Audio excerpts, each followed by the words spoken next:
नमस्कार, आप देख रहे हैं अनादि टीवी। मैं हूं आपके साथ ऋषिका गुप्ता। आपका शहर आपकी खबर में आपका बहुत स्वागत है। आज हम बात करेंगे भानपुरा, सागर और सिद्धार्थ नगर की। हम उठाएंगे शहरों के आज के बड़े मुद्दे और जानेंगे ग्राउंड जीरो से हकीकत। तो चलिए शुरू करते हैं आपका शहर आपकी खबर।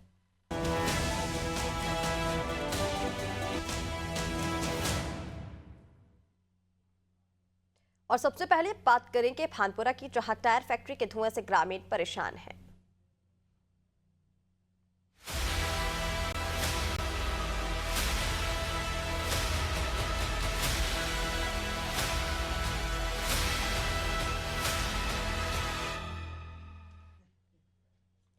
मंदसौर जिले के भानपुरा क्षेत्र के सानंदा गांव में टायर फैक्ट्री संचालित हो रही है। इस फैक्ट्री से लोगों का जीवन नर्क बन गया है। टायरों को जलाया जा रहा है, जिससे फैक्ट्री से उठने वाले धुएं से एक तरफ फसलें बर्बाद हो रही हैं, तो वहीं दूसरी तरफ 18 से 20 गांव के लोगों को इससे नुकसान पहुंच रहा है। ग्रामीण क्षेत्रों में लगातार टीबी कैंसर के मरीजों की संख्या बढ़ती जा रही है। बता दें कि 2018 से ग्रामीणों द्वारा लगातार फैक्ट्री को हटाने का विरोध किया जा रहा है और टायर फैक्ट्री से कुछ ही दूरी पर शासकीय प्राथमिक विद्यालय स्थित है। स्कूल में पढ़ने वाले छोटे छोटे बच्चे भी अब जहरीले धुएं का शिकार हो रहे हैं। प्राथमिक स्वास्थ्य केंद्र के डॉक्टर राहुल चौधरी ने बताया कि जहरीले धुएं से टीबी, कैंसर जैसी घातक बीमारियां हो सकती हैं। गोवर्धनपुरा पंचायत के सरपंच धीरज सिंह ने बताया कि पहले भी कई बार प्रशासनिक अधिकारियों को आवेदन दिया जा चुका है, लेकिन अभी तक कोई समाधान नहीं किया गया। इस फैक्ट्री से हमें बहुत सारी समस्याएं पैदा हुई हैं, जैसे कि कैंसर जैसी, टीबी जैसी, लकवा जैसी शिकायतें बहुत ज़्यादा देखने को मिल रही हैं। और साथ ही पशु भी यहाँ पे बीमार हैं। और यहाँ राष्ट्रीय पक्षी कम से कम 2 से 3 हज़ार मोर यहाँ पर निवास करते हैं आसपास के क्षेत्र में, 2 से 3 किलोमीटर के एरिया में। तो रोज़ के रोज़ हम देखते हैं कि कम से कम 2 से 3 मोर रोज़ मर रहे हैं और उनकी संख्या कम होती जा रही है। इसकी शिकायत हमने तहसीलदार साहब से भी की, विधायक साहब से की, सांसद साहब से भी की, तो अभी तक इसका कोई हमें निराकरण नहीं मिला है। आप जो कह रहे हैं, पहले भी 2-3 दिन पहले संज्ञान में आया है कि जो सानड़ा में टायर फैक्ट्री है उसके प्रदूषण से को लेके लोग शिकायत कर रहे हैं। और आज भी संज्ञान में आया कि सानड़ा में कुछ लोग इकट्ठा होकर फैक्ट्री पर गए थे। तो इसके संबंध में मैं संबंधित जो फैक्ट्री के मालिक हैं उनको नोटिस जारी करके उनका पक्ष जानने के बाद विधिवत जांच करके जो भी चीज़ सामने आती है उसके अनुसार आवश्यक कार्रवाई करेंगे। अभी यहाँ करंट में सांदड़ा में 1 मरीज चल रहा है और ढावला माधो सिंह में 6 मरीज चल रहे हैं। और इसके अलावा भी जो आसपास गांव है छोटे छोटे, वहाँ पे जो पास में जो गांव हैं वहाँ पे ज़्यादा दिक्कत है इनको, क्योंकि इसका जो चिमनी का काला धुआं निकलता है, बहुत स्मॉल पार्टिकल्स रहते हैं। इसके कारण सांस रिलेटेड इसकी जो बीमारियाँ हैं वो बहुत ज़्यादा दिक्कत वाली बात है। इसमें अस्थमा यहाँ मरीज है काफ़ी, जो सांस की दिक्कत वाले रेगुलर आते ही रहते हैं। और टीबी के पेशेंट्स भी पहले भी यहाँ सही होकर काफ़ी मतलब ट्रीटमेंट भी कंप्लीट हो चुका कई जनों का। तो काफ़ी लोग आते हैं, इसकी शिकायत करते भी हैं और इसके काफ़ी हैज़ार्डस इफ़ेक्ट्स होते हैं लंग्स पे और फिर ये एल्वेलाई पे अटैक करता है। ये बहुत ज़्यादा खतरा है। इससे इस धुआं से इतना जहरीला धुआं से इतना नुकसान होता है जो हम बता नहीं सकते। हम सांस लेने में भी हमें तकलीफ होती है इससे। सरकार जो बंद करा रही है कि मंदिर का माइक बंद करवाओ, मस्जिद के माइक बंद कराओ, सरकार इस ओर क्यों ध्यान नहीं देती है कि ये जहर घोल रही है, सांस लेने में तकलीफ हो रही है। इस ओर सरकार का ध्यान बिल्कुल भी नहीं जा रहा। हमने पूर्व में इसका विरोध करा, लेकिन अभी तक हमें कोई, कितनी बार आपके द्वारा इसका विरोध किया गया? हमें यूँ मान के चलो कम से कम 10 से 15 बार इसका विरोध किया। सांसद जी को लिखित में दिया। किस किस को शिकायत की और कितनी शिकायत है? सांसद जी को लिखित में दिया हमने ज्ञापन, और कलेक्टर साहब को लिखित में दिया, पूर्व विधायक जी को लिखित में दिया। क्या आश्वासन मिला हमें साहब को? कि बस चल रही है, कार्रवाई बंद हो जाएगी, आश्वासन मिला भी। तो उस फैक्ट्री से 18 से 20 गांव के लोग लगातार परेशान हो रहे हैं। डॉक्टर्स की ओर से भी कहा गया है कि इस धुएं से गंभीर बीमारियां हो सकती हैं। टीबी, कैंसर तक का अलर्ट जारी कर दिया गया है, लेकिन अभी तक प्रशासन ने इस पर कोई कार्रवाई नहीं की। और चलिए इसी पर अपडेट के लिए हमारे साथ संवाददाता सत्यनारायण इस वक्त जुड़े हुए हैं। सत्यनारायण, सीधा आपके पास आते हुए देखिए, लगातार इस फैक्ट्री को लेकर विरोध किया जा रहा है। ग्रामीणों की ओर से कई बार शिकायत भी की गई और ये भी कहा गया कि सरपंच ने कई बार प्रशासनिक अधिकारी से शिकायत की, लेकिन इस पर सुध नहीं ली गई। क्या कारण है इसके पीछे का? देखिए, बताना चाहता हूँ मैम, 2018 से ही ग्रामीण परेशान हो रहे हैं फैक्ट्री के संबंध में, क्योंकि ग्रामीणों के लगातार विरोध किया जा रहा है कि फैक्ट्री 2018 से जब संचालित हुई, 2020 से ही वहाँ केसेस बढ़ने लगे। तभी से ग्रामीण लगातार सांसद, तहसीलदार, विधायक कलेक्टर सभी को ज्ञापन दिया, सभी को रजिस्ट्रियां की गई, लेकिन ये देखा गया कि अभी तक कोई भी अधिकारी के मामला संज्ञान में नहीं आया। अगर आया भी हो तो हो सकता है कि सारा काम जो है ऊपरी लेवल पे किया गया हो, क्योंकि कुछ अंदाजा नहीं लगा सकते। जब ग्रामीणों से हमने बात की तो ग्रामीणों ने बताया कि हम लगातार इस फैक्ट्री की धुएं से परेशान हुए, दमे, कैंसर जैसी बीमारियां, हार्ट संबंधी तमाम तरह की जो बीमारियां वो यहाँ देखी जा रही है। छोटे बच्चों में लक्षण वो देखे जा रहे हैं। अब देखना ये है कि अनादि टीवी ने जब इस मुद्दे को उठाया तो हो सकता है कभी कोई अधिकारी वहां पहुंचे और जांच करे कि फैक्ट्री की आखिरकार क्या वजह रही, जब इतना प्रकार से पब्लिक जो है 18-20 गांव की जो पब्लिक वो परेशान हो रही है। इस विषय में हमने भानपुरा तहसीलदार से बात की तो तहसीलदार का भी कहना था कि जल्दी हम इसमें एक नोटिस जारी करेंगे और फैक्ट्री मालिक से जानकारी लेंगे कि जो तमाम जो दस्तावेज वो चेक करेंगे। अगर कुछ गड़बड़ पाया जाता है तो हम तत्काल इस फैक्ट्री को सील कर दी जाएंगे। जब ग्रामीणों से और भी हमने बातचीत की तो वहाँ लगभग 2 से 3 हजार राष्ट्रीय पक्षी मोर थे, जो धीरे धीरे कम होते जा रहे, लगातार मर रहे हैं मोर। जब एक राष्ट्रीय पक्षी इस प्रकार से धुएं से अगर मर सकता है तो हो सकता है जब इंसानों के अंदर ये मान लो सांस के माध्यम से या खाने पीने की चीजों की सब्जी के माध्यम से अंदर जाएगी तो एक बड़ा धीरे धीरे बीमारी का घर ये बनता जा रहा है। अगर शासन के द्वारा जल्दी इस पे अगर एक्शन नहीं लिया गया तो हो सकता है कि आने वाले समय में कुछ समय में कैंसर, टीबी या जैसे आत्मा जैसी जो बीमारियां हैं आसपास के एरिया में ज्यादा देखी जाए। तब तक हो सकता है काफी लंबी दूरी हो सकती है, लेकिन ग्रामीण आज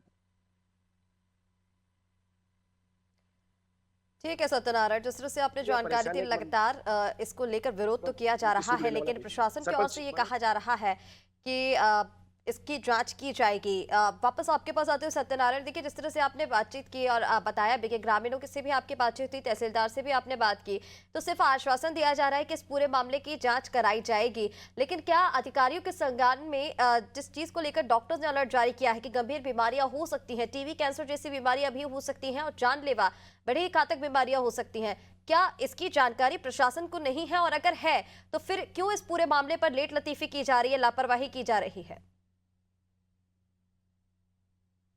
स्वास्थ्य विभाग के डॉक्टर से बात की, जब हमने बात की तो उन्होंने बताया कि पहले भी मरीज 2020 से कम थे, लेकिन धीरे धीरे मरीज यहाँ बढ़ रहे हैं। अगर जल्दी इस धुएं का निराकरण नहीं किया गया तो हो सकता है कि कैंसर जैसी बड़ी जो बीमारियां हैं वो आम इंसान में होने की पूरी संभावना बनी हुई है। क्योंकि प्रशासन की अगर हम बात करें तो प्रशासन को तहसीलदार, एसडीएम, कलेक्टर, सांसद, विधायक, पूर्व विधायक सभी को इन लोगों के द्वारा रजिस्ट्री की गई, मुखागर के द्वारा कहा गया, लेकिन यहाँ तक ये देखा गया कि अभी तक इस प्रकार से किसी भी अधिकारी का यहाँ ध्यान क्यों नहीं गया, ये एक बड़ी वजह है। साथ में जब इतना बड़ा अगर प्लांट लगा हुआ है ग्रामीण एरिया में, तो जब पंचायत की एनओसी मांगी गई थी मालिक के द्वारा कि किस चीज की फैक्ट्री लगा रहे, टायर की लगा रहे या किसी अन्य की फैक्ट्री लगाई जा रही, वो दस्तावेज भी वहाँ के जो सरपंच उनको देखना चाहिए, चेक करना चाहिए कि इनके पास जो परमिशन एनओसी जारी की थी उद्योग के लिए वो कौन सी की गई थी। ये भी उनके लिए एक मतलब देखा जाए, और कागज में अगर कुछ कमी हो तो वो तहसीलदार या कलेक्टर को पेश करे ताकि तत्काल इसके ऊपर कार्रवाई की जाए। और ये जो धुआं है लगातार जिस प्रकार से बढ़ रहा है, जब इसका धुएं का जो केमिकल रहता है वो बारिश के पानी में छोड़ा जाता है तो जो तालाब की तस्वीरें हमने आप तक पहुंचाई उसमें वो पानी बहके जाता है, तो उससे भी ग्रामीणों को आरोप है कि जानवरों में भी ये बीमारी लग चुकी है। जो कई जानवर बिल्कुल सत्यनारायण, यानी कि हवा, पानी, सभी तरीके से ये जो धुआं है वो ग्रामीणों के अंदर पहुंच रहा है, चाहे वो जिस तरह से आपने मवेशियों की बात की और लगातार, क्योंकि आपने पक्षी का भी यहाँ पर जिक्र किया था, उसका भी उदाहरण दिया था। देखिए किसी भी तरह से अगर ये धुआं जो है ग्रामीणों के शरीर में जाता है तो इससे घातक बीमारियां हो रही हैं। डॉक्टर्स ने इसको लेकर अलर्ट जारी किया है, लेकिन प्रशासन की ओर से लगातार इस पर लापरवाही बरती जा रही है। देखना होगा कि कब तक इस पर संज्ञान लिया जाता है, कार्रवाई की जाती है। फिलहाल के लिए तमाम जानकारी के लिए बहुत शुक्रिया आपका। तो सनडा गांव से ये तस्वीरें आपको दिखा रहे हैं जहां पर टायर की फैक्ट्री है और टायरों को लगातार वहां जलाया जाता है, जिसके धुएं से 18 से 20 गांव लगातार प्रभावित हो रहे हैं। लोगों को इससे बड़ी बीमारियां हो रही है, बड़ी बीमारियों का खतरा भी है, लेकिन प्रशासन इस पर अभी तक कोई कार्रवाई करता नजर नहीं आया है। देखना होगा कि अब, क्योंकि जांच का आश्वासन दिया गया है, क्या कुछ कार्रवाई इस पूरे मामले पर हो पाती है। तो टीबी कैंसर मरीजों की संख्या भी लगातार इन गांवों में बढ़ रही है और डॉक्टर की तरफ से साफ तौर पर यह कहा गया है कि इस धुएं की वजह से ही इस तरह की गंभीर बीमारियां लगातार ग्रामीणों में फैल रही हैं, लेकिन उसके बाद भी अभी तक कार्रवाई नहीं की गई। ये बड़ा सवाल खड़े करता है प्रशासन की कार्यप्रणाली पर कि आखिर इतनी गंभीर बीमारी होने के बाद भी और जब इतनी बड़ी संख्या 18 से 20 गांव जब इससे प्रभावित हो रहे हैं तो क्यों इस पर जल्द से जल्द कार्रवाई नहीं की जाती, क्यों इस पर संज्ञान नहीं लिया जा रहा, ये भी बड़ा सवाल है। लेकिन कहीं ना कहीं अब जब फिर से बात की गई, इसकी शिकायत की गई तो जांच का आश्वासन दिया गया है, कार्रवाई की बात कही गई है। देखना होगा कि कब तक इस पूरे मामले पर कार्रवाई हो पाती है।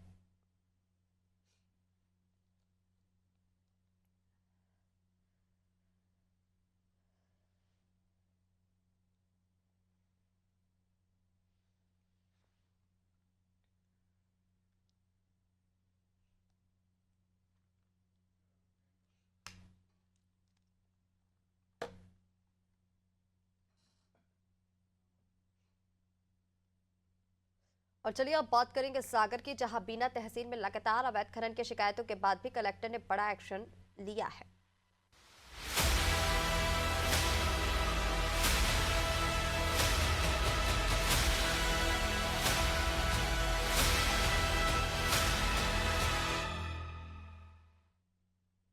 सागर जिले के बीना तहसील में अवैध खनन की समस्या लगातार बढ़ती जा रही है। खासकर बीपीसीएल रिफाइनरी के विस्तार के बाद आसपास के गांव में ठेकेदार बड़े पैमाने पर मुरूम और मिट्टी का अवैध खनन कर रहे हैं, जिससे सरकारी और निजी भूमि को नुकसान हो रहा है और भारी वाहनों के कारण सड़कों की हालत भी खराब हो गई है। जिसके बाद बिना विधायक निर्मला सप्रे ने अवैध खनन पर कार्रवाई की मांग की थी। मामले में कलेक्टर ने बड़ा एक्शन लेते हुए अवैध मुरूम खनन करने पर 1.5 करोड़ रुपए का जुर्माना लगा दिया है। साथ ही पोकलैंड मशीन सहित 3 डंपर भी जब्त कर लिए गए हैं। वहाँ पर जो बड़ी बड़ी कंपनी आ रही है और उनके अंदर जितने भी ठेकेदार हैं वो रॉयल्टी तो इस नाम की लेते हैं कि मिट्टी वहाँ पर पड़ी है, इसको सिर्फ हम उठा रहे हैं।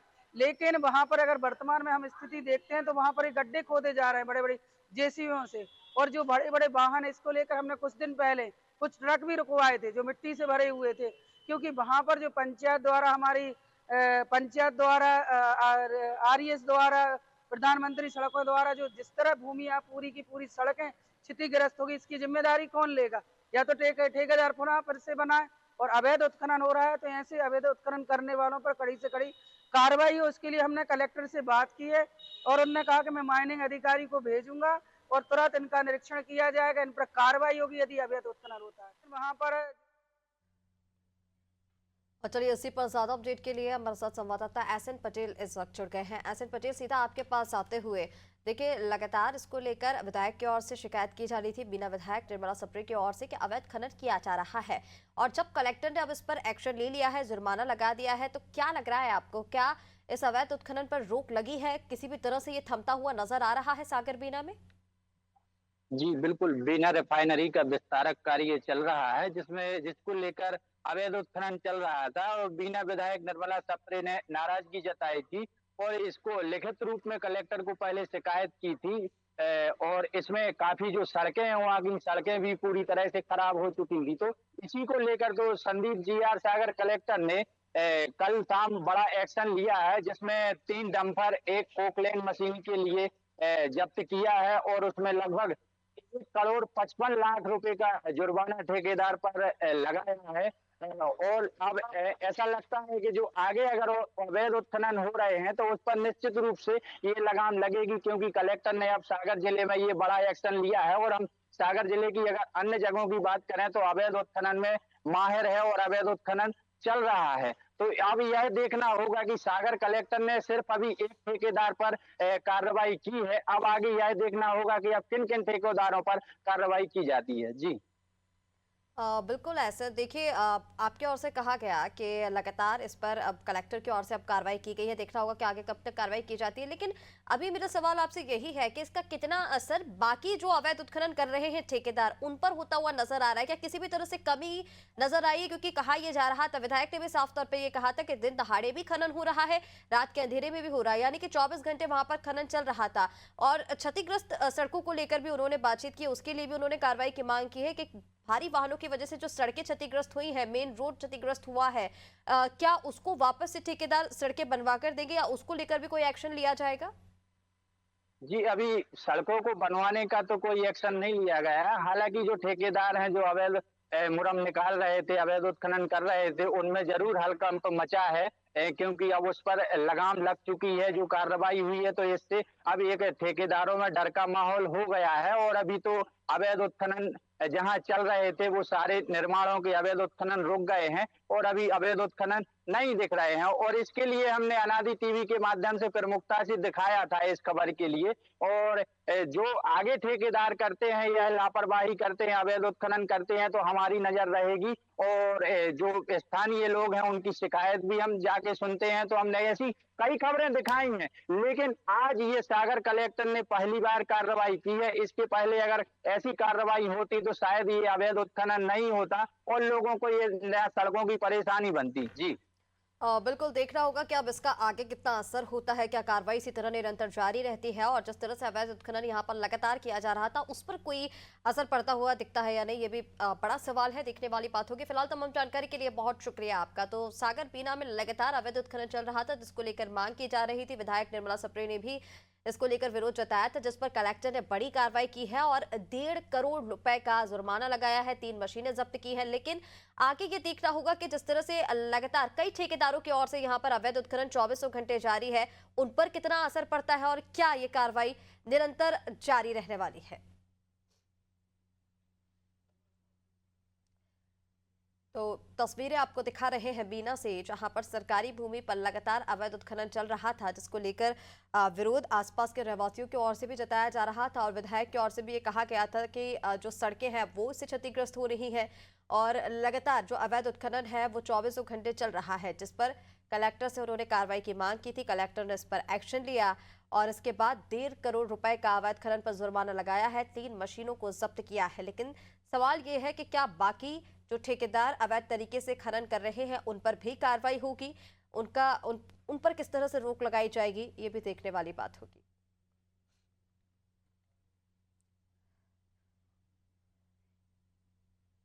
और चलिए अब बात करेंगे सिद्धार्थनगर की, जहां सरकारी अस्पताल में सालों से ताला लगा हुआ है। डॉक्टर किराए के कमरे में ओपीडी चला रहे हैं।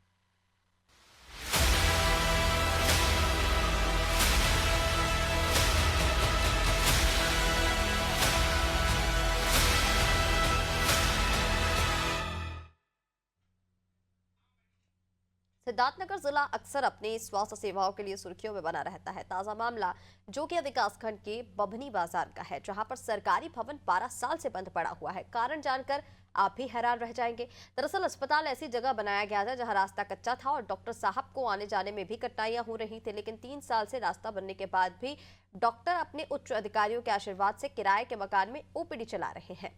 यहाँ डॉक्टर सरकारी भवन में ड्यूटी ना करके एक प्राइवेट रूम में अस्पताल चला रहे हैं। मजबूरन मरीजों को भी यहाँ आकर इलाज करना पड़ रहा है।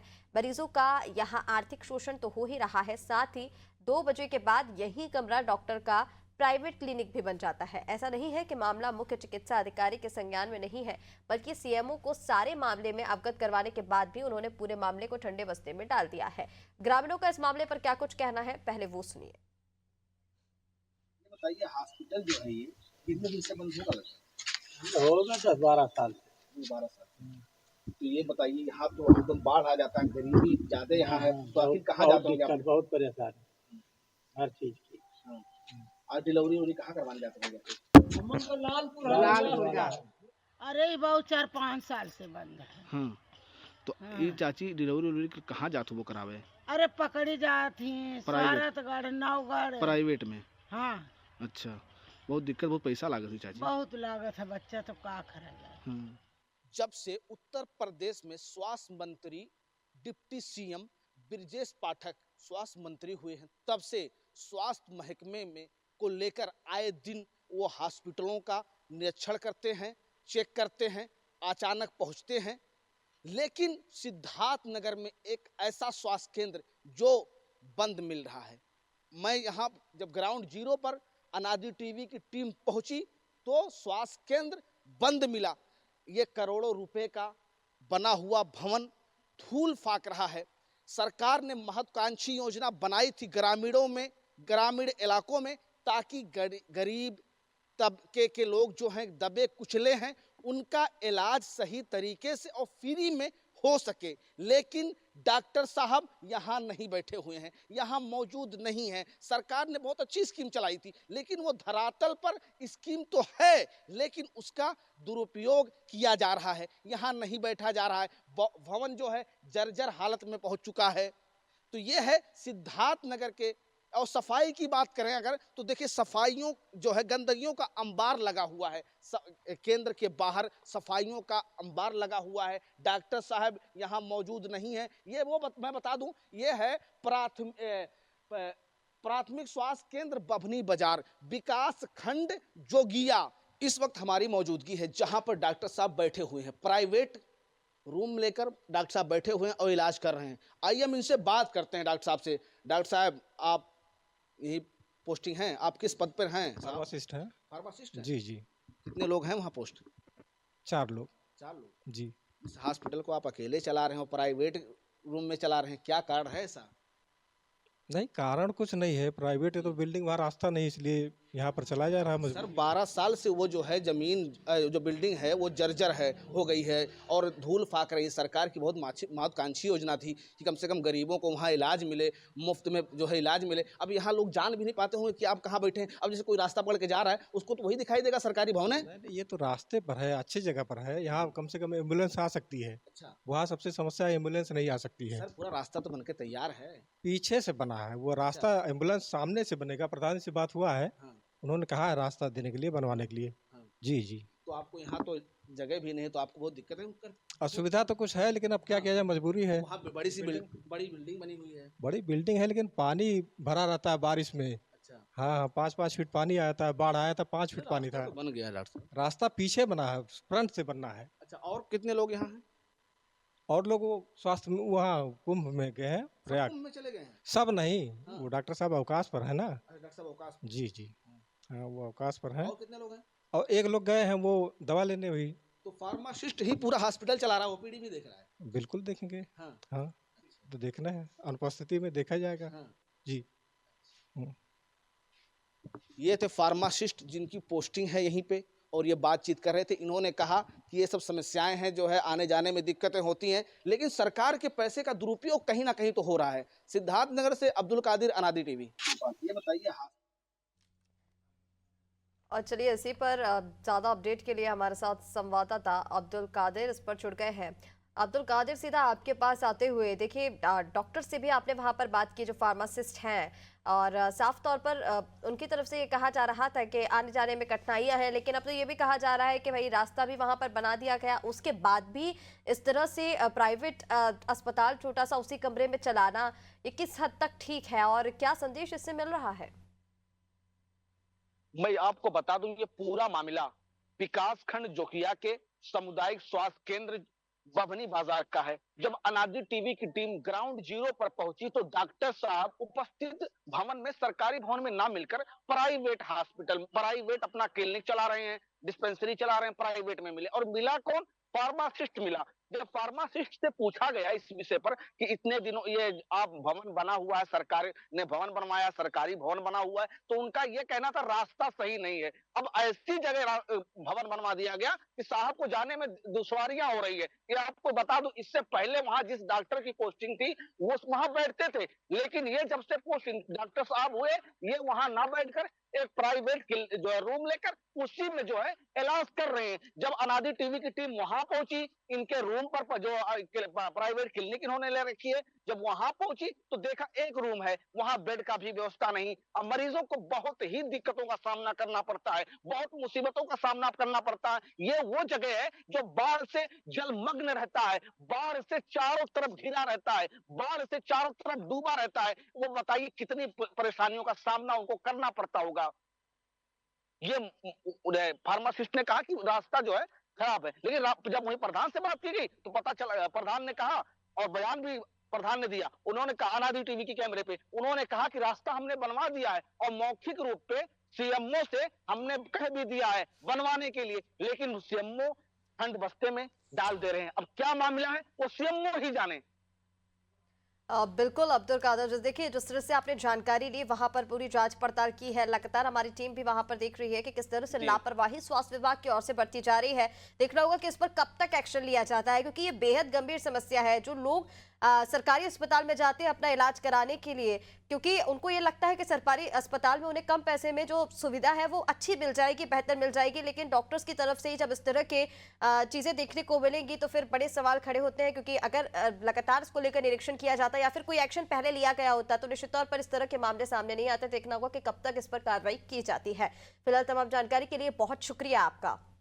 तो ये तस्वीरें आपको दिखा रहे हैं जहाँ किस तरह से किराए के मकान में प्राइवेट अस्पताल चलाया जा रहा है। डॉक्टर की मनमानी से मरीजों को लगातार परेशानियों का सामना करना पड़ रहा है और सवाल खड़े हो रहे हैं अब स्वास्थ्य विभाग पर कि आखिर किस तरह से स्वास्थ्य विभाग जो है यहाँ पर लापरवाही बरत रहा है, या फिर ये पूरा मामला जो है जिस तरह से बताया गया कि संज्ञान में तो है लेकिन इस पर कार्रवाई नहीं की जा रही है। अलग अलग जगह पर लोग मूलभूत सुविधाओं से परेशान हैं, मूलभूत सुविधाओं से वंचित चल रहे हैं, लेकिन इस पर समस्या का समाधान अभी तक नहीं हुआ है। देखना होगा कि इन पूरे मामलों पर कार्रवाई कब तक हो पाती है। फिलहाल के लिए इस खास कार्यक्रम में इतना ही। आप बने रहिए अनादि टीवी के साथ। नमस्कार।